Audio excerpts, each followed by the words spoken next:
Highs being set everywhere as the narrative is rate cuts. I'm Darren, and this is 3 things you need to know for Friday, March 22nd. The U.S. seems to be behind in challenging Apple with monopolies and non-competitive actions, as they are finally doing what the EU has already been doing, bringing antitrust lawsuits against them. You will hear a lot about this in the upcoming weeks. Reddit's IPO finally happened and began at $47. It actually opened at about $51.70 and went as high as $57.78 before profits were taken, and it's back down to right around $45. It will be interesting to see what the funds and the media try to do with this stock, as they have already called it the ultimate meme stock. France-based Hermes, known for their Birkin bags, has a prestige problem. There's a class action lawsuit against the maker of the bags that can carry a $10,000 price tag. The antitrust suit claims anti-competitive action, specifically tying one purchase to be able to purchase the coveted Birkins. Trade while you sleep and across time zones with Arbitrage Trade Assist. Sign up today at arbitragetrade.com. Arbitrage Trade is your trusted source for business, finance, and tech info.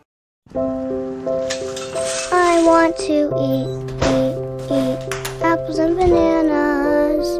I need to eat apples and bananas. Why can't I eat apples and bananas? Support the Feeding America nationwide network of food banks to help provide meals to those in need. Join us at feedingamerica.org. Is it better to friendzone than to endzone? The subject of many rom-coms is where someone who has always been a solid friend suddenly is seen in a different light and feelings creep up. Hollywood usually has a good ending, but is that the norm? Royce writes, I've been deeply intrigued by the minefield that sits between developing romantic feelings for someone and the deliberate decision to maintain only a close friendship, steering clear of any romantic interactions at all costs. I'm no psychology major, but I have a few theories and some personal experiences that hopefully will help us all unpack the emotional and psychological roller coaster that often ends in a train wreck if we don't pay attention to the warning signs. First, let me get a little technical. Romantic feelings feel amazing. When you find someone you're physically, emotionally, or even spiritually attracted to, your brain releases high amounts of dopamine, which is associated with the reward system. Dopamine kicks in, and typically for about 3 to 6 months, that person can do no wrong in your eyes. And typically these are not fleeting emotions, but are deeply influenced by our attachment styles, the brain's reward systems, and our inherent need for some type of connection. When we fall for someone, it's not just about the butterflies. It's our brain chemistry, our past, and our psychological needs playing out in real time.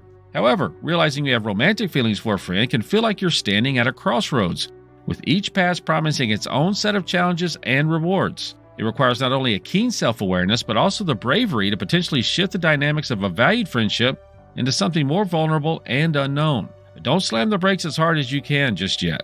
If you're a guy, research suggests men might be more inclined than women to desire a transition from friendship to romantic interest. However, usually this statistic flips as men and women get older, hence grumpy old men living home alone with shovels and shotguns.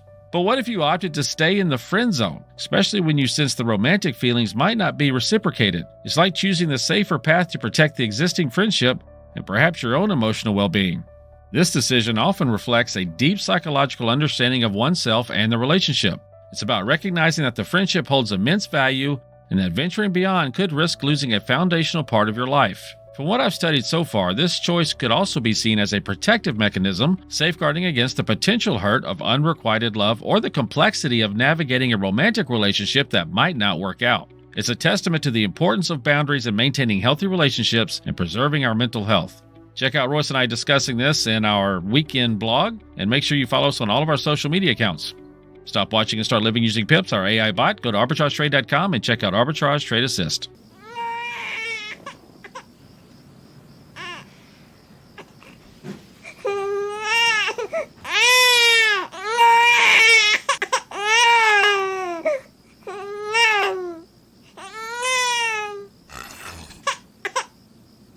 If you love them enough to suck the snot out of their nose at 4 a.m., then surely you'll check NHTSA.gov/the right seat to make sure they're in the right car seat.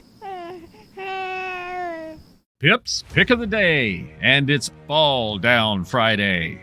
Arbitrage algorithms have detected a possible downtrend for Marsh & McLennan, That is MMC, and they're headquartered in New York. They offer clients advice and solutions in risk, strategy, and people. It operates through the risk and insurance services and consulting segments. Current price is in the lower 205s. The 52-week high is $209.20.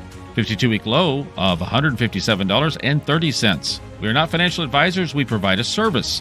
Please do your own research. Arbitrage Trade Analytics LLC is a privately held research company. Arbitrage Trade Analytics LLC is solely responsible for the preparation and distribution of the contents of this podcast. The opinions offered in this podcast are for informational purposes only and are not intended to function as investment advice. Seek a duly licensed professional for investment advice. For more information about the informational research and services offered by Arbitrage Trade Analytics LLC, please visit arbitragetrade.com.